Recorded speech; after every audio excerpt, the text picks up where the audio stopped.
Oi, oi, oi, galera! Como é que vocês estão? Nós estamos aqui em pleno Halloween, ou melhor, Dia das Bruxas, para fazer um episódio sobre perrengues.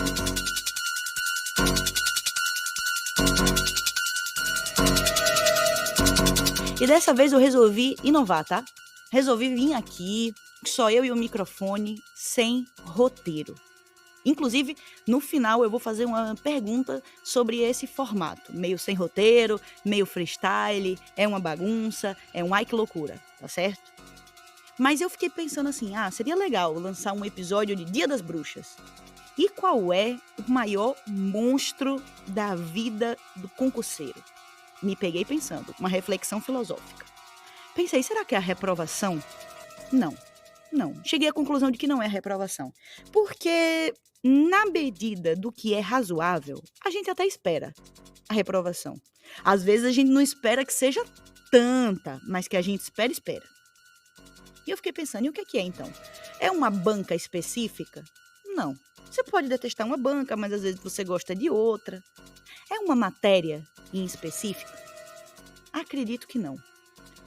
Para mim, senhores e senhoras e senhoritas, o maior monstro da vida de um concurseiro médio que faz tour pelo Brasil em busca dos seus sonhos é o avião.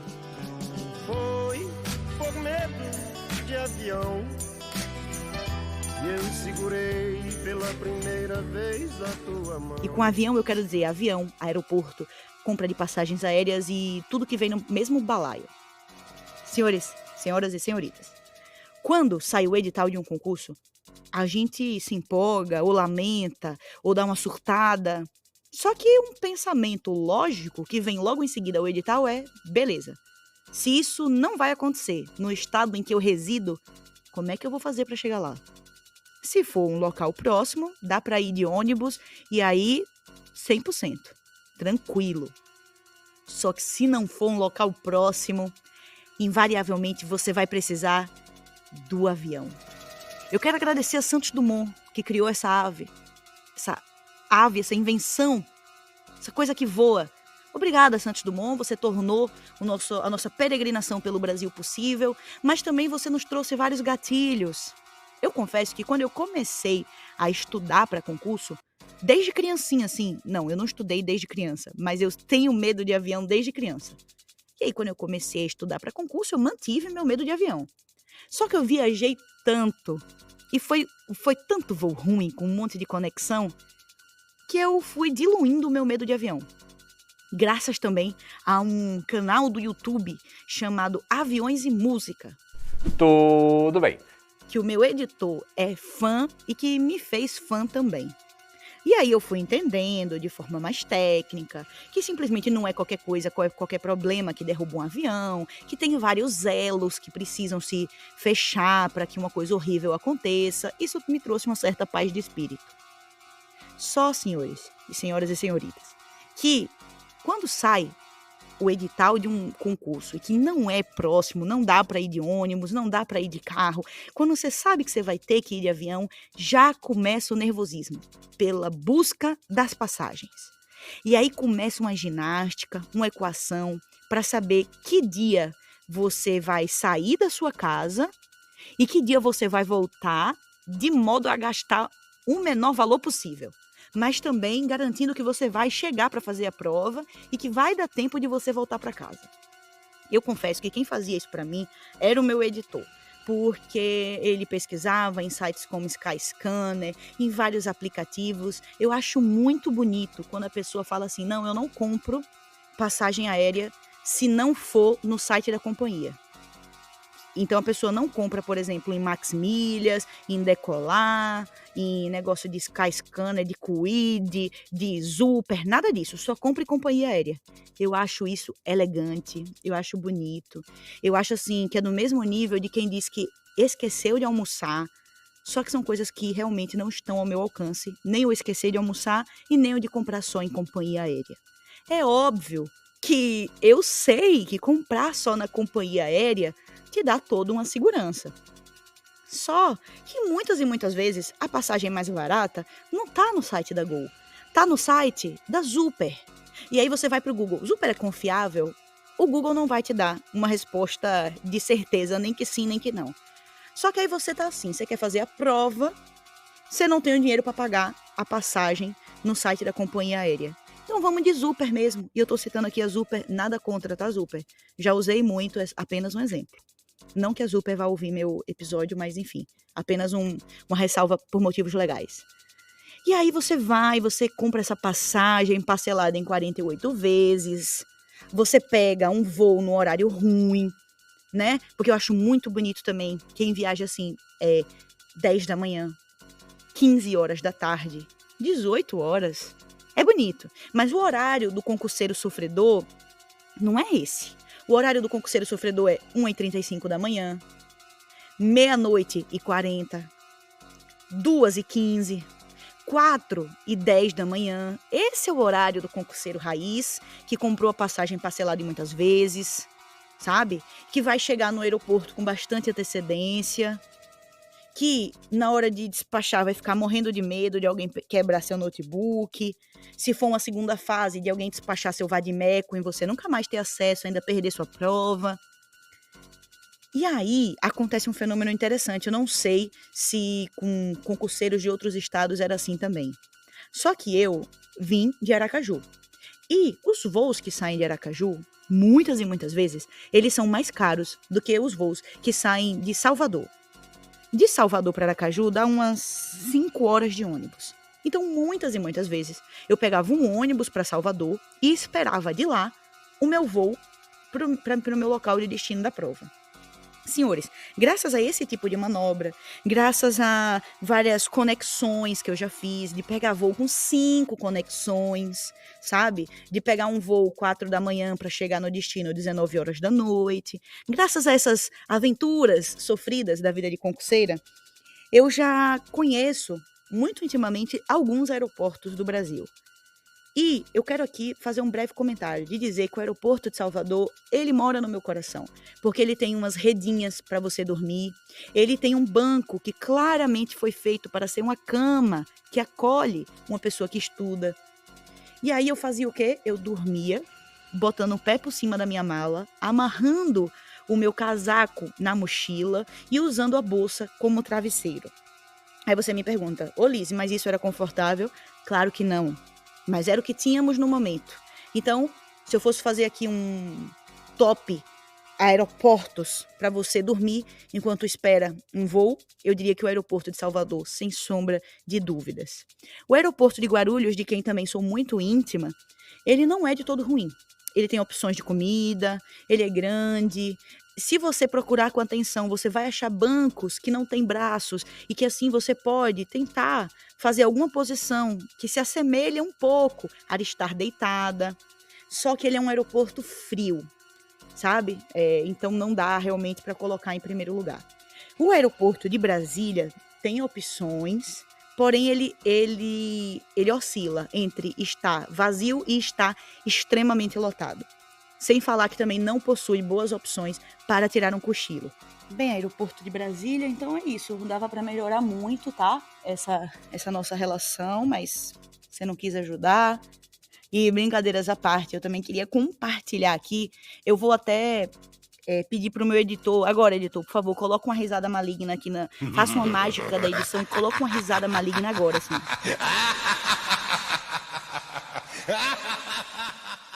Espero que ele tenha colocado, porque senão eu passei 2 segundos em silêncio de forma desnecessária. Mas eu quero compartilhar alguns dos perrengues que eu vivi como ex-pessoa que tinha medo de avião, que eu vivi enquanto viajava, enquanto peregrinava. Eu uma vez fui para uma prova em Roraima. E aí eu peguei o voo Salvador-Brasília. Quando eu ia chegando em Brasília, eu já estava uma pessoa instruída, sabendo que não é qualquer coisa que derruba um avião, que turbulência não derruba avião. Super assim, me sentindo, poxa, o conhecimento me libertou. E aí eu super noiada com o horário, vi que o avião pousou, já peguei minha mochila, já fui... Não sou a pessoa mal educada que levanta antes da comissária responder, porque isso aí, sinceramente, né? Não dá para a pessoa fazer uma coisa dessas, né? É até uma ordem simples de seguir. Mas já fiquei sentadinha no meu lugar ansiosa. E aí, vamos lá, cadê meu lugar? Cadê minha fileira? Vai, pessoal da fileira 6, vamos. 6 não, né, gente? 6 aqui é ilustrando, porque, inclusive, quando a gente compra essa passagem promocional, a gente fica do 23 para trás, né? Mas, enfim, lá vou eu, esperando. E eis que ouço a voz do piloto falando assim: atenção, tripulação, manter posição. E eu fiquei, manter posição? Só que eu tava tão agoniada pra sair, pra pegar minha conexão pro destino Roraima e tudo mais, que eu nem me preocupei. Eu só achei estranho porque a funcionária da companhia aérea que estava na cadeira na minha frente olhou bem espantada para trás. Só que, graças a Jesus, que eu não compreendi o medo dela. Aí passou um tempo, escutei sirenes se aproximando, e eu pensando assim, nada me abala, eu só preciso pegar essa conexão antes que eu não consiga pegar esse voo e que eu tenha gastado esse dinheiro inteiro, tá? E que eu tenha ralado minhas economias para fazer uma prova que eu não vou conseguir fazer. E eu aqui desesperada. Daqui a pouco o comandante fala assim: tripulação, tivemos um princípio de incêndio, então o nosso voo será assistido o nosso desembarque será assistido pelo Corpo de Bombeiros. E eu pensando, princípio de incêndio, meu Deus do céu, quer dizer que eu quase morri, foi? Eu acho que não chegou nem um pouco perto disso, mas assim, já foi o suficiente para minha vida passar diante dos meus olhos. E aí eu desci, consegui, peguei o voo para Roraima. No voo, eu não sei o que acontece, sabe? Eu não sei se tem alguma coisa, totalmente ignorância da minha parte, não sei se tem alguma coisa a ver com a floresta amazônica, não sei se são os rios e lá em cima tem alguma coisa que faz diferença. Eu sei que tinha muita turbulência. E aí, eu tenho um amigo que sempre viajava comigo para fazer prova, meu amigo Guga, parceiro de todas as horas. Guga não tem nem um pouco de medo de avião. Guga até gosta de turbulência. Isso aí até, pensando bem, é um problema que ele tem. Mas... E eu já estava tão controlada, tão educadinha, tão sem medo, e a turbulência comendo solta. E eu fui ficando com medo, mas me controlando, porque as pessoas estavam todas controladas ainda. Só, meus senhores, que começou uma turbulência tão gigantesca, que a galera começou a gritar dentro do avião, que aí meu instinto mais primitivo falou mais alto. Eu dei um grito, pensei, gente, eu vou desmaiar aqui. E eu gritei assim, pela minha vida, como se eu pudesse, no grito, segurar o avião. E eu pensando assim, gente, eu vim e foi pro mesmo destino. Eu vim, o avião pegou fogo. Eu vim, teve isso aqui. Isso aqui são adversidades que o universo está colocando para me mostrar que eu sou uma guerreira e que eu vou conseguir. Resultado, reprovei na segunda fase. Não consegui, só passei nervoso mesmo. E no mesmo contexto dessa mesma prova, eu e meu amigo Guga, a gente tinha pouquíssimos minutos entre o final da prova e o voo.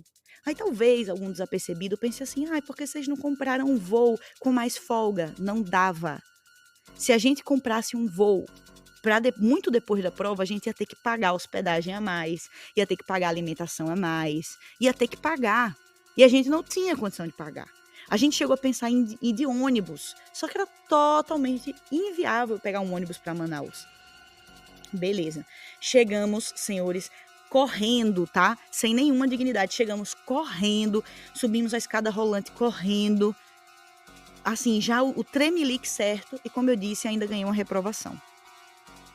Também já fiquei no Amapá umas 10 horas esperando o voo, que foi cancelado. Me deram, graças a Deus, as companhias, elas são muito generosas, sabe, nessa hora. Me deram um voucher de R$25 para eu poder me alimentar durante essas 10 horas. E foi muito bom, porque só tinha uma lanchonete, e quando eu fui comprar, praticamente não tinha mais o que comprar. Então, o meu voucher de R$25 acabou, né, não sei, deu uma crise econômica e perdeu o lastro.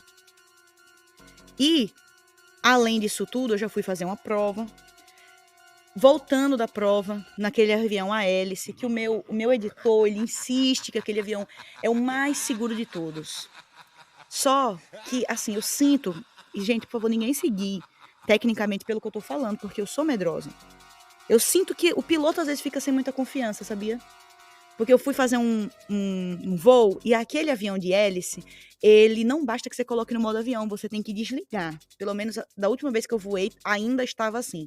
Você tem que desligar o aparelho. E tem gente que não tem medo de morrer, tem gente que parece que não tem família, entendeu? Tem gente que parece que não tem um gato, um cachorro para cuidar, que não desliga, tá? Se você é essa pessoa, saiba que eu tenho muita chateação com você. Eu desligo. Eu boto no avião, eu desligo, e se eu puder eu boto dentro de um saco ainda só não quero atrapalhar o piloto. E aí eu vi que algumas pessoas estavam resistentes a botar no modo avião.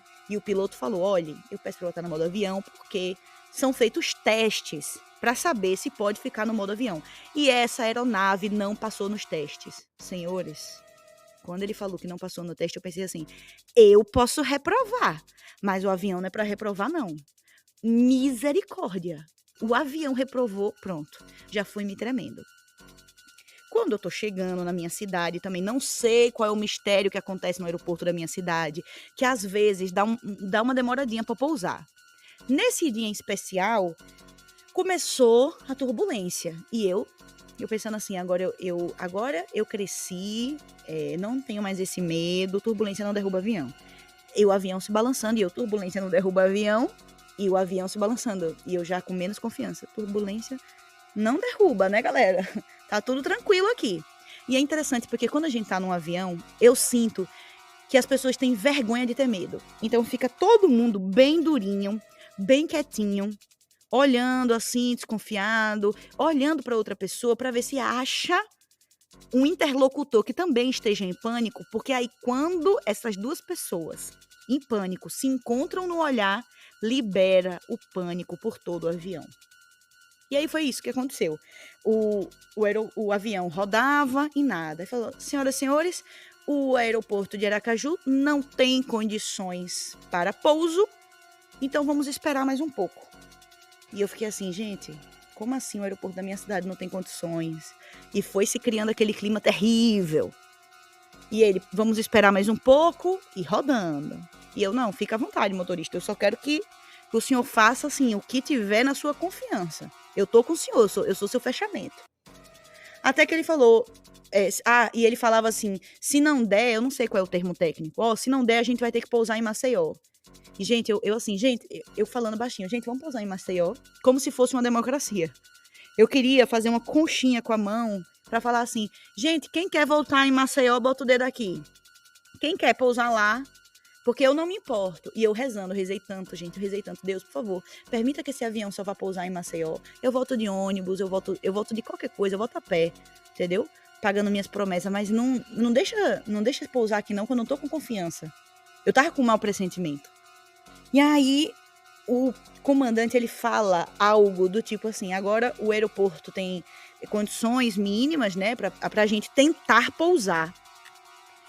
Na hora que eu escutei tentar pousar, eu tava tão assustada que eu não entendi direito as palavras. E aí eu chamei a aeromoça, eu falei, aeromoça, eu tava mais ou menos perto, né, ali do final. Falei, aeromoça, o que foi que o comandante... E quando a gente vai ficando nervoso, pelo menos eu, né, eu já vou aumentando um pouco o tom de voz. Eu comecei a afinar minha voz e a falar assim, ei, o que foi que o comandante... Ele falou o quê, mulher? Falou, não, ele vai tentar pousar. Eu fiz, tentar? Pronto. Já pedi emprestado o saquinho de vômito do moço do lado. Fiz, moço, o senhor me empresta esse saco de vômito? E aí eu respirava dentro do saco, fiquei com vontade de vomitar dentro do saco, porque eu pensando assim, meu Deus do céu, eu tô tentando passar numa prova, agora o piloto tentar pousar, porque, gente, eu reprovo, depois eu me inscrevo de novo, eu tento novamente, que eu sou uma guerreira, sou praieira, que é isso. Agora, tentar pousar um avião, eu fiquei, não é possível não. Aí as pessoas começaram, eu comecei a escutar gemidos de desespero. Ai, minha Nossa Senhora. Aí a pessoa começou a rezar. Só que a pessoa começou a rezar naquela forma que ela tá falando baixo, mas que ela tá falando alto, pra todo mundo saber que ela tá rezando. Que é assim, Pai Nosso que estás no céu, santificado seja o vosso nome. Nossa, rezo. E eu, gente, eu fui rezando também. E eu, assim, eu queria muito, muito, muito poder segurar na mão da pessoa que tava do meu lado, mas a gente não se conhecia. E ele falando, mas você tá passando mal? Eu fiz, não, eu peguei emprestado o seu saco antivômito só pra... por segurança, né? E aí foi, e o avião pousou a duras penas, mas spoiler, né? Como eu tô aqui, viva, deu certo. E eu descobri que isso aconteceu também, ou no mesmo dia ou na mesma semana, com um político da minha cidade. E que como isso aconteceu com ele, foi parar nas reportagens, tá? Isso saiu notícia, porque isso é uma coisa e tanto. Então, eu sou uma sobrevivente. E, para além disso, senhores, já cheguei em voo bem tranquila, gosto de chegar bem cedo, sou uma excelente passageira para se carregar, chego cedo, não crio caso, tudo para mim tá bom, não quero atrapalhar, Deus me livre atrapalhar o pessoal que tá voando. Aí eu cheguei para um voo que era 6 da manhã, eu cheguei 4, porque eu sou antecipada. Cheguei 4 e ele falou assim, a senhora vai perder seu voo. E eu fiquei, como? Ele disse, todas as suas conexões a senhora vai perder porque teve um problema com a tripulação.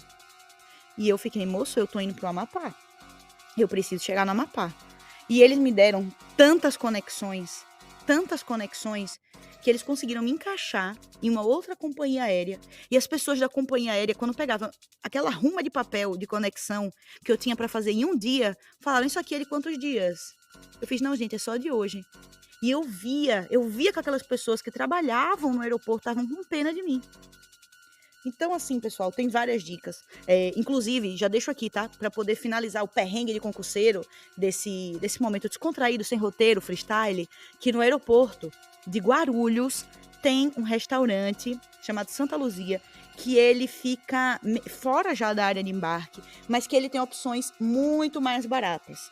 Indico que vocês coloquem no Google ou então no YouTube, assim, aeroporto secreto, aeroporto escondido de Guarulhos. É permitido ir lá, é tranquilo, tá? Não estou ensinando nenhuma ilegalidade, não, eu não sou maluca.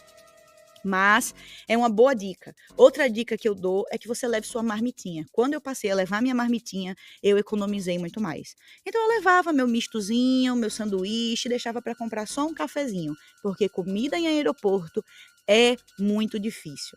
Outra coisa, essa dica aqui já um pouco privilegiada, foi que o meu editor, que pode se manifestar agora através de um efeito especial, eu espero que ele tenha se manifestado para não ter ficado no vácuo, ele fez para mim um cartão, que ele que fez, né? Ele que tinha o mérito de fazer, mas que dava acesso à sala VIP. E, gente, quem puder, isso é totalmente privilégio, tá? Mas quem puder, uma vez na vida ir para uma sala VIP, recomendo, tá? Porque eu tava bem triste depois que tinha achado que tinha reprovado nessa prova do cargo que eu ocupo hoje. Aí parei na sala VIP de Manaus e eu fiz valer, tá?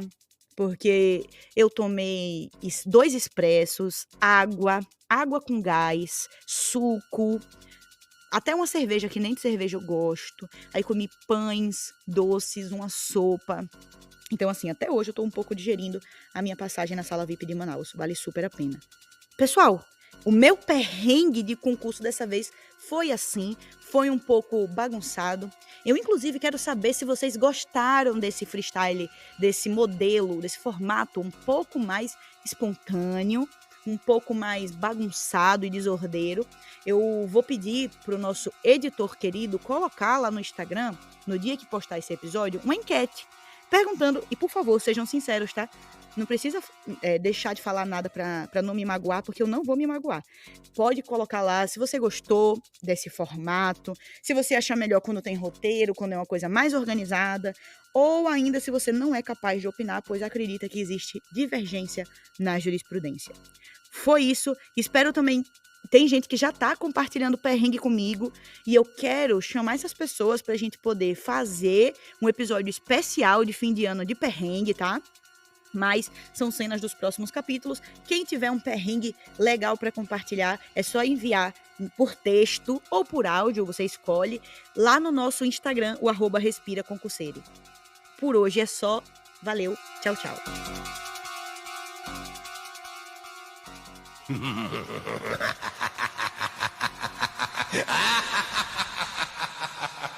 ha